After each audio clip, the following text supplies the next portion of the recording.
Bismillahirrahmanirrahim. Assalamualaikum warahmatullahi wabarakatuh. Waalaikumsalam. Alhamdulillah rabbil alamin. Wal 'aqibatu lil muttaqin wa la 'udwana illa 'alal zalimin. Wa bihi nasta'inu 'ala umuri dunya waddin. Wassalatu wassalamu 'ala asyrafil anbiya'i wal mursalin wa 'ala ahli baitihi wa 'ala ahli baitihi wa ashabihi mujahidin al-zahirin wa 'ala man tabi'ahum ila yaumiddin. Amin ya rabbal alamin. Lailatul Barakah, malam yang penuh berkah. Kita bersyukur kepada Allah Subhanahu wa taala atas segala limpahan nikmatnya yang tercurah kepada kita semua, sehingga kita dapat menghadiri majelis yang mulia ini pada calik empak merbayasa. Dalam kesempatan kali ini, dalam tentunya suasana Raudhah min Riyadhil Jinan, bagian berdiam di taman-taman surga. Walaupun mungkin di malam antara maghrib ke isya ini ada yang menunggunya iktikaf sambil ngantuk-ngantuk, namun lebih baik ngantuk-ngantuk di sini ya, daripada di tempat-tempat yang tidak layak. Kalau ngantuk-ngantuk di mushola, di masjid dalam rangka iktikaf, atau mungkin agak-agak sakit ya, seperti Ustaz Karsini ya, syafakallah la ba'sa qawlun insyaallah. Semoga Allah sehatkan. Masya Allah, min rabbil alamin. Jangan main-main. Doa di majelis taklim ini Allah kabul. Pasti kabul Allah oleh Allah Subhanahu wa taala. Kami optimis, yakin pasti dikabul ya.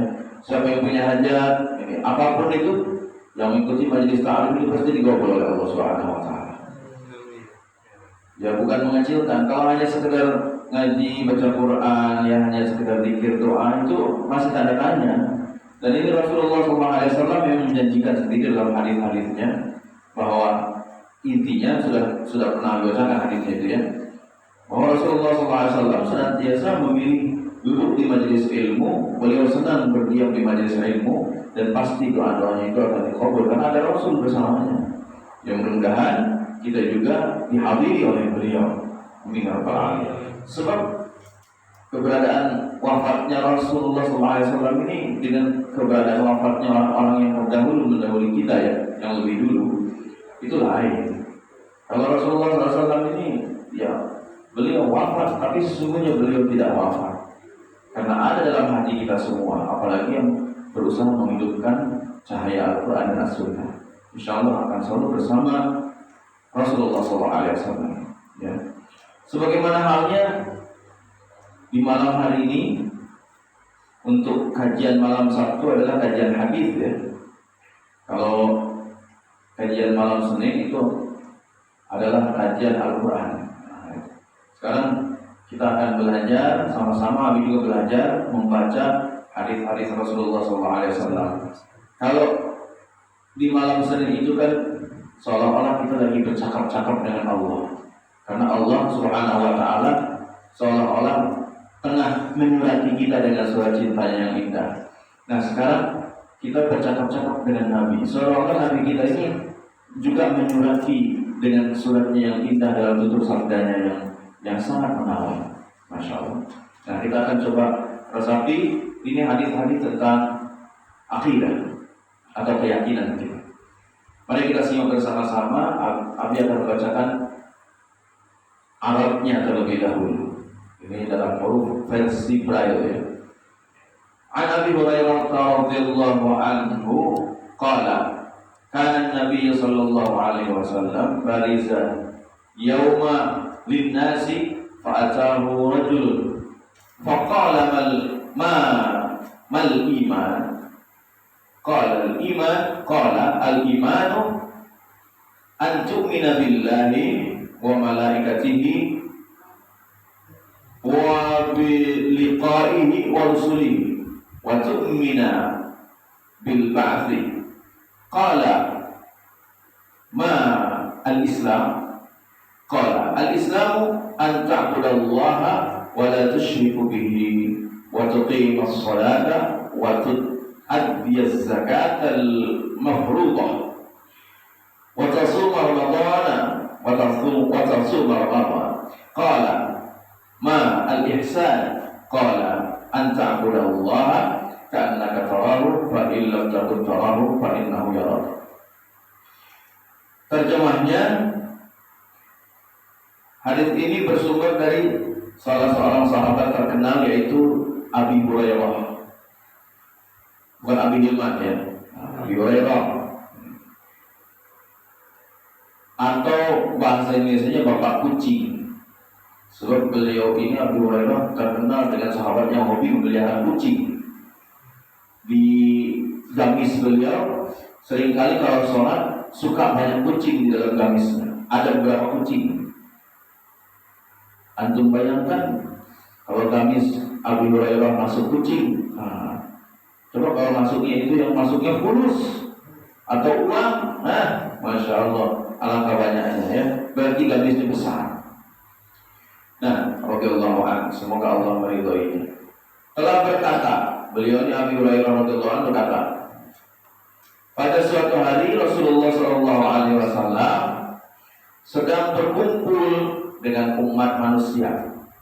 Ya. Tiba-tiba, dengan jemaah ya, tiba-tiba ada seorang laki-laki datang menghadap kepada beliau seraya bertanya, ya Rasulullah SAW, apakah iman itu?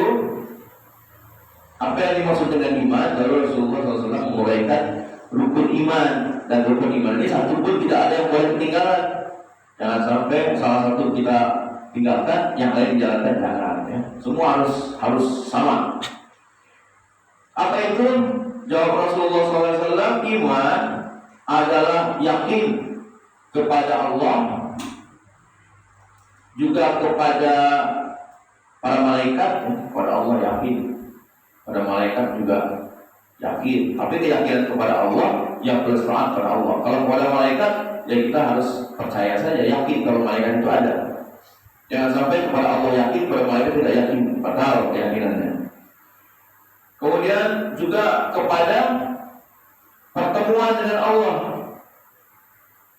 yakin kepada malaikat, ya, kepada yakin kepada akan bertemu dengan Allah. Karena orang yang tidak yakin akan bertemu dengan Allah itu namanya orang kafir. Saya tidak yakin, apa iya Allah itu ada? Ya. Biasanya orang-orang yang kayak begitu tuh, apalagi anti Tuhan, komunis lagi itu. Ya. Nah, komunis ini dia tidak akan yakin. Badan Allah juga tidak mau bertemu dengan dia. Yang paling enak orang-orang komunis, PKI itu dimasukkan ke dalam neraka.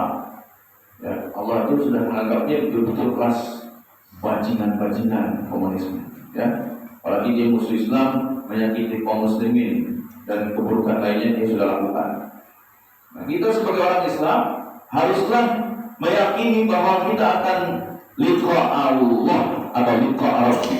Kita akan bertemu dengan Allah, bertemu dengan Tuhan kita. Maka ada doa yang diajarkan oleh Rasulullah SAW, yaitu Allahumma inni as'aluka ladzatan nazara li wajhikal karim. Ya Allah, sungguhnya hamba memohon kepadamu kelezatan, kenikmatan menatap wajahmu yang maha mulia. Maka tadi siang juga Abi Urbah di Masjid Baitul Iman Skojo itu Abi sampaikan, dimanapun sih sebetulnya, hanya datang dari siang, bahwa siapapun yang tahu perasaan Abi ya, bahwa saya tidak menginginkan sama sekali untuk melihat dunia fana ini. Yang saya inginkan hanya satu, yaitu dapat menatap wajah Allah. Karena kalau menatap wajah Allah sudah bisa kita raih, wah, semua kenikmatan yang lain pasti nyusul. Karena kenikmatan menatap wajah Allah itu kenikmatan yang paling indah. Surga aja lewat, seindah-indahnya, senikmat-nikmatnya surga. Lagi enak-enak kita menikmati surga, tahu-tahu ada Allah menampakkan wujudnya yang sempurna, yang begitu rupawan dan indah tampan. Ya, tapi jangan dibayangkan Allah ini apa jenisnya, laki-laki atau perempuan, jangan. Banyak rupawan, indah. Ya, jadi Allah itu memang laisa kamitslihi syai'un. Allah itu berbeda dengan makhluknya. Sekali kita melihat wajah Allah, maka itu adalah keindahan yang luar biasa, sangat-sangat tiada terhingga. Makanya langsung surga dan segala isinya yang memukau. Yang bikin dulu ada cerita Nabi Idris alaihissalam pingsan karena melihat nikmat surga. Lihat bidadari yang kinclong pingsan Nabi Idris alaihissalam. Kalau lihat neraka pingsan biasa namanya ngeri. Ini lihat bidadari Nabi Idris alaihissalam bukannya wow, bukan, tapi pingsan. Oh, pingsan. Itu dia. Jadi memang itulah Nabi Idris alaihissalam. Tapi ini melihat Allah. Semua kenikmatan surga bisa kita lupakan. Karena asyiknya kita dapat menatap wajah Allah, Tuhan yang selama ini kita sembah-sembah, yang kita turuti perintahnya, kita jauhi larangannya, yang membuat kita hidup di dunia ini menjadi bahagia. Betul. Kita bahagia karena bertuhankan Allah. Mencontoh Nabi kita dalam mengabdikan diri kepada Allah, bahagia. Kita sengsara kalau kita tidak kenal Allah, jauh dari Allah, atau berusaha jauh dari Allah dan jauh dari cara mengabdikan diri kepada Allah sesuai dengan sunnah Rasulullah Muhammad SAW. Itu, ya. Jadi dengan pertemuan dengan Allah itu satu yang harus kita idam-idamkan, harus idam-idamkan. Sempat Ali di salah satu kelompok jamaah, apa kenikmatan tertinggi Pak, Bu, tuan-tuan semua apa kenikmatan tertinggi? Ada yang bilang Jannatul Na'im, surga yang penuh dengan kenikmatan. Ada yang bilang surga Firdaus. Boleh, betul, itu nikmat. Tidak salah, itu kenikmatan. Tapi puncak yang tertinggi dari itu semua adalah kenikmatan menatap wajah Allah. Itu kenikmatan yang benar. Minum kopi, nikmat kopi. Ya. Tapi jauh kemana-mana bila dibandingkan dengan kenikmatan menatap wajah Allah. Awas, Masya Allah ya. Jadi hayalkan terus wajah Allah. Kita ingin bertemu dengan Allah, menatap wajah Allah.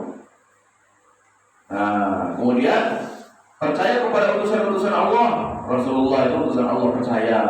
Kalau kepada Nabi yang lain kita percaya, yakin beliau telah datang.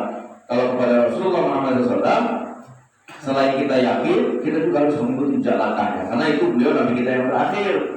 Tidak ada Nabi setelah itu. Percaya kepada kitab-kitab Allah, kepada Taurat, Zabur, Injil. Itu percaya, tapi harus betul-betul kita yakin, percaya, yakin bahwa kitab Al-Quran ini adalah kitab terakhir dan merangkum semua kitab-kitab yang sebelumnya. Jadi kalau membaca Zabur, Taurat, Injil, nggak usah jauh-jauh, Quran itu, ya, dan sudah disempurnakan lagi dalam Al-Quran. Percaya kepada hari akhir, percaya kepada hari akhir. Jangan sampai kita menganggap seperti elit politik itu dulu. Pernah ada nenek tua ngomong, ini dengan fasihnya para ulama, orang-orang yang merasa alim meramalkan kehidupan masa depan. Jadi bahasa dia akhirat itu kehidupan masa depan. Nah, ini adalah batal keyakinannya menurut syariat. Maka kalau dia berani ngomong Assalamualaikum warahmatullahi wabarakatuh, Abi pribadi menjawab salam nenek tua itu Waalaikum. Karena dia sudah bukan Islam, dia sudah menyatakan pernyataannya menghina umat Islam. Begitupun sama dengan adiknya itu, ya, nenek-nenek tua itu. Bukannya makin tua makin tobat, makin tua makin gila.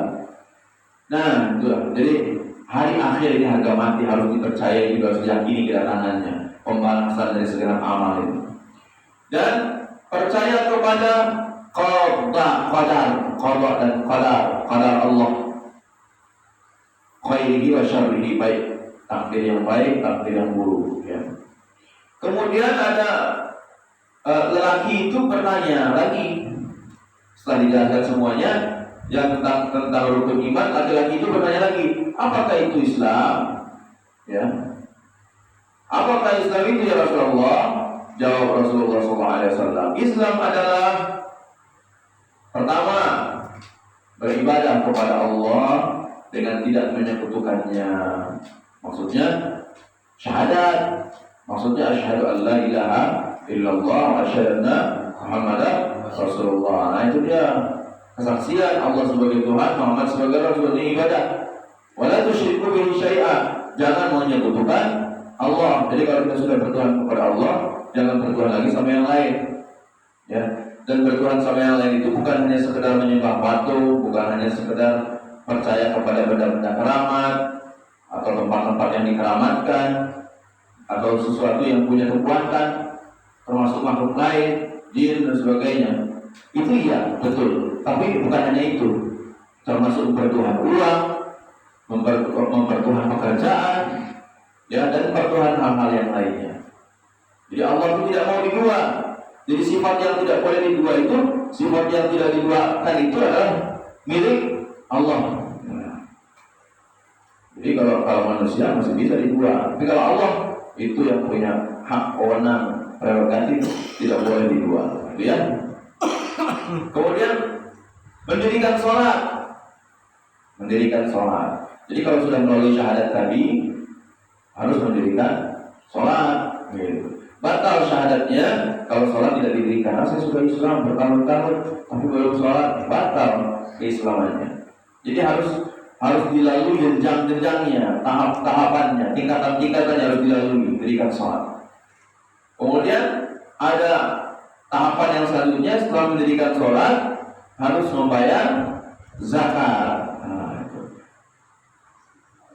Tentu yang telah diwajibkan bagi yang mampu, maksudnya bayar zakat. Ya, kalau mampu bayar zakat. Kalau Ramadan nanti ada zakat fitrah, ya, baik itu dengan uang, baik itu juga dengan makanan dan sebagainya. Ada juga zakat mal, bayar itu dengan harta, zakat harta sesuai dengan nisab dan haul. Kalau haul sudah 1 tahun, kalau nisab sudah sesuai dengan ukuran 90 gram emas lebih, itu harus ada zakat malnya, ya. Termasuk juga dalamnya infak sedekah, itu juga wajib dikeluarkan. Kalau zakat infak sedekah itu zakat umum 2,5%. Nah, setelah itu, setelah kita ada kewajiban bayar zakat, shaum Ramadan, ya, shaum Ramadan itu hukumnya wajib. Siapa yang tidak shaum di bulan Ramadan, orang lain siang-siang itu shaum di bulan Ramadan, dia malah ngerokok misalnya, sambil jalan lagi ngerokoknya. Dan biasanya kalau orang sudah di pertengahan Ramadan, atau mungkin dari awal, sekarang banyak juga ya, sudah banyak makan di siang-siang. Kadang-kadang kalau yang di rumah makan itu mungkin ditutupin ya, tendanya ditutup, kakinya aja yang kelihatan, misalnya gitu kan banyak yang begitu. Nah, sekarang sudah beri tanggerangan, mungkin di kota-kota besar, di pinggir jalan sudah berani, seperti orang yang sahur di jalan, di tengah jalan, di pinggir jalan siang-siang, itu nggak boleh. Ya, itu sudah jelas tidak Islam lagi kalau dia tidak sama Ramadan, karena ini bagian dari rukun Islam. Nah, itu ya, saudara semua. Kemudian hajinya kemana? Ya ke Baitullah, ya, yaitu Mekah. Kalau orang masih bilang misalnya, haji jangan jauh-jauh lah, habisin biaya aja, udah pikir aja apa di sini. Bisa haji tidak? Tidak bisa, karena haji itu hanya di Baitullah, di Makkah, Haji Karamah. Ya. Kemudian laki itu bertanya lagi, apakah itu ihsan? Nah, ihsan itu apa? Yang lebih baik lagi dari itu semua, maksudnya. Yang disebut dengan ihsan itu ya Rasulullah apa? Jawab Rasulullah SAW, hendaklah engkau beribadah, menyembah kepada Allah, mengabdi kepada Allah, apapun bentuk pengabdiannya sesuai dengan contoh Rasulullah SAW, ya, kepada Allah, ya, mengabdi kepada Allah Subhanahu Wa Taala, seakan-akan engkau melihatnya, tuh, seakan-akan engkau melihatnya, karena kata Allah, seperti kamu lihat Allah. Allah ini seolah-olah berdiri di depan kita seakan-akan. Ini kita disaksikan oleh Allah. Lagi sholat ini sudah berdiri di belakang imam, ya. Kemudian Allah menyaksikan, kayaknya malu kalau saya tidak khusyuk dalam sholat. Nah, itu dia. Jadi harus betul-betul kita rasakan kehadiran Allah. Tuh, jangan lupa hadirkan Allah itu. Tapi dilanjutkan lagi sabdanya, bila atau kalau engkau tidak dapat melihat Allah, pasti kita tidak akan dapat melihat Allah, ya. Nah, kalau kita tidak dapat melihat Allah pada kenyataannya, maka hendaklah sadar, rasakan bahwa setiap gerak langkahmu itu berada dalam pengawasan Allah. setiap langkah kita ini diawasi oleh Allah. Kalau sholat tidak khusyuk, pikir kemana-mana, itu Allah pasti tahu. Kalau sholat kita badan sholat tapi pikiran ingat ke hutang, Allah pasti tahu. Ya, jadi betul-betul kita merasakan itu. Allah itu mengawasi kita.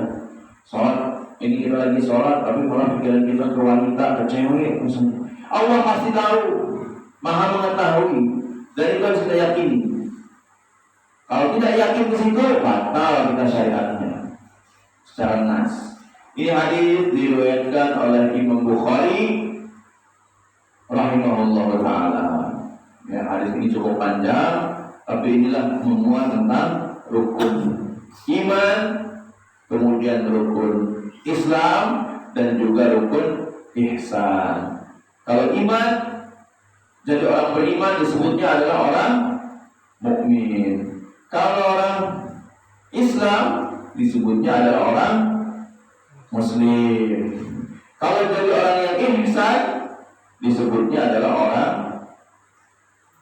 muhsin. Ya, sekali lagi, kalau orang iman, orang yang beriman, gelar sebutannya adalah mukmin. Kalau orang yang berislam, sebutannya adalah muslim. Kalau orang yang ihsan, baru sebutannya adalah muhsin. Nah, ada dalam pengibaratan lain dinyatakan oleh para ulama, alim ulama ini menyatakan bahwa orang yang melaksanakan perbuatan ihsan itu dinyatakan oleh Allah Subhanahu wa taala, innallaha ya'muru bil adli wal ihsan. Jadi Allah itu menyuruh kita berbuat keadilan dan keihsanan. Kalau adil itu dalam kaidah para ulama, wad'u syai' fi mahallih, menetapkan segala sesuatu itu pada tempatnya. Kalau misalnya di bis dulu kan, bis ya, bis kita naik bis kota dulu kan musim-musim bis kota. Kalau sekarang kan Gojek, Grab gitu ya, LRT ya, LRT itu dulu. Itu kan naik yang seperti itu kan kalau sekarang di pas bangku. Nah, kalau zaman bis kota dulu kan sampai berdiri gitu kan. Ya walaupun ya, pernah nggak kami itu berdiri gitu, nah, kan sambil gantung-gantung gitu kan, mana pagi-pagi gitu gantung-gantungan. Sudah itu kita nyelip-nyelip di antara ketek orang, apa ya gitu kan, kecium-cium ketek orang. Mending kalau pas nyium orang yang wangi gitu ya. Kalau yang lagi dia masam-masam, dia mandi pula lagi kan, nah keringatnya bau, waduh, itu kan harus kepaksa nahan napas. Kalau kita misalnya nengok gadis yang enak, nah itu mantap. Jadi, jadi ini bis kota. Kalau umpamanya nih orang duduk, kebagian duduk. Nah, kebagian duduk kan, ada orang lain berdiri karena orang kebagian duduk. Itu adil nggak? Karena sudah kebagian duduk. Adil nggak kira-kira? Ya itu adil, walaupun dapat duduk nih. Orang lain yang nggak dapat berdiri, ya kan? Enggak, ini penuh waleman. Nah, kemudian waleman kebagian duduk nih, karena naiknya dari awal. Masuk rombongan orang-orang, karena nggak kebagian duduk, dia pada berdiri kan, bergantung. Adil kan? Adil, waleman itu di tempatnya duduk, orang lain berdiri. Seperti halnya beginilah, waleman pas di masjid di sop paling depan, ya, karena datang paling awal, ya, paling dulu. Nah, orang lain karena masjid sudah penuh, akhirnya kebagian sholatnya di luar masjid. Adil tidak? Ya adil. Masa orang yang di dalam harus dikeluarin dulu gitu kan? Yang baru datang suruh masuk. Itu tidak adil walaupun dia pejabat. Kalau dia memang sudah kepenuhan masjid, ya sudah. Itu namanya adil. Sama ini juga, kalau orang sudah kebagian duduk, ya sudah. Itulah adil namanya, menempatkan sesuatu pada tempatnya. Tapi kalau ihsan, nah kalau ihsan beda lagi, lebih atas lagi ibaratnya, pengibaratannya. Begini, orang duduk nih di bis, tahu-tahu yang naik itu Ada nenek-neneknya sudah tua, sudah gitu dia gendong cucu. Wah, berdiri juga goyang-goyang gitu kan, artinya lemah gitu kan, sudah lemah nenek itu. Bawa tongkat pula lagi kan neneknya gitu kan, jadi penumpang. Nah, kalau waleman pengen berbuat ihsan, berbuat yang lebih baik, maka waleman yang kuat berdiri dan persilakan nenek itu untuk duduk. Nah, itu ihsan namanya. Ya, ihsan itu berbuat yang lebih baik lagi, itu boleh. Tapi kalaupun waleman pengen membiarkan si nenek itu berdiri, itu adil, boleh juga. Ya, hanya kalau berbuat ihsan yang lebih baik, ya, maka waleman yang mungkin punya kekuatan yang sehat, kasihlah, silakan duduk, bawa anak siap. Nah, itu lebih baik. Itulah pengibadatannya ihsan. Kaitannya dengan apa namanya, dapat merasakan kehadiran Allah itu seperti itu. Kalau tadi kan syariat, ya, kita menjalankan rukun Islam, rukun iman gitu. Nah, kalau yang lebih baik di atas dari itu semua, merasakan Allah itu ada, gitu ya. Sebelum Isya, barangkali ada yang ingin ditanyakan, satu hadis ini aja dulu. Berapa menit lagi Isya? Kurang 3 menit lagi. Lumayan lah. Silakan. Bagi yang ingin nanya, kalau ada yang tanyakan, soalnya kalau mau lanjut hadis satu hadis ini kayaknya nanggung ya. Nanggung ini kalau kita lanjutkan hadis ini. Kalau tidak ada pertanyaan, lumayan lah, kita sedikit ya. Ana Ibnu Umar radhiyallahu anhu qala Rasulullah sallallahu alaihi wasallam, bunyal Islam ala khamsin. Ini hadis terkenal ya. Syahadati alla ilaha illallah wa anna Muhammadar Rasulullah wa iqamis salati wa ita'iz zakati wal haji wa shaumi Ramadan. Dari sahabat Nabi, yaitu sahabat Ibnu Umar, Abdullah bin Umar, semoga Allah meridhai keduanya, berkata bahwa Rasulullah SAW telah bersabda, Islam itu dibangun, dunia Islam itu dibangun atas 5 sendi, 5 rukun. Apa saja? Yaitu bersaksi bahwa sesungguhnya tidak ada Tuhan yang pantas disembah kecuali Allah. Dan sesungguhnya Muhammad SAW itu adalah utusan Allah. Setelah itu mendirikan sholat, kemudian menunaikan zakat, beribadah haji, dan saum di bulan Ramadan. Hadis atau rawahul Bukhari, riwayat Imam Bukhari rahimahullah ta'ala, semoga Allah merahmatinya. Jadi kalau kelas ulama itu rahimahullah ta'ala. Kalau kelas sahabat radhiyallahu anhu, radhiyallahu anha. Nah, itu hadisnya ternyata lumayan pendek. Jadi pada malam ini kita sudah membahas 2 hadis. Mudah-mudahan 2 hadis yang kita bahas ini ada guna manfaat dan kita seolah-olah betul-betul tengah bersolawat kepada Rasulullah Sallallahu Alaihi Wasallam. Nah, ini nikmat solawat yang sesungguhnya ini. Selain membaca solawat, kita harus membaca hadis Nabi Sallallahu Alaihi Wasallam sehingga kita betul-betul diakui sebagai umat Nabi Muhammad Sallallahu Alaihi Wasallam. Kalau Nabi banyak-banyak dimaafkan, semoga ada guna manfaatnya. Semoga Allah mempertemukan kita di hadapan Allah dan bersanding bersama Nabi kita yang mulia, yang kita kagumi sabda-sabdanya, yang kita ikuti sabda-sabdanya dalam mengabdikan diri kepada Allah Subhanahu wa taala. Allahumma anfa'na bima 'allamtana wa 'allimna ma yanfa'una zidna ilma. Rabbighfir li wa liwalidayya warhamna kama rabbayani shaghira. Rabbana hab lana min azwajina wa dhurriyyatina qurrata a'yunin waj'alna lil muttaqina imama. Rabbana atina fid dunya hasanatan wa fil akhirati hasanatan wa qina adzabannar. Amin ya rabbal alamin. Subhanallahi wa bihamdihi, subhanallah wa bihamdihi, asyhadu an la ilaha illa anta astaghfiruka wa atubu ilaik. Alhamdulillahi rabbil alamin. Wassalamualaikum warahmatullahi wabarakatuh. Waalaikumsalam.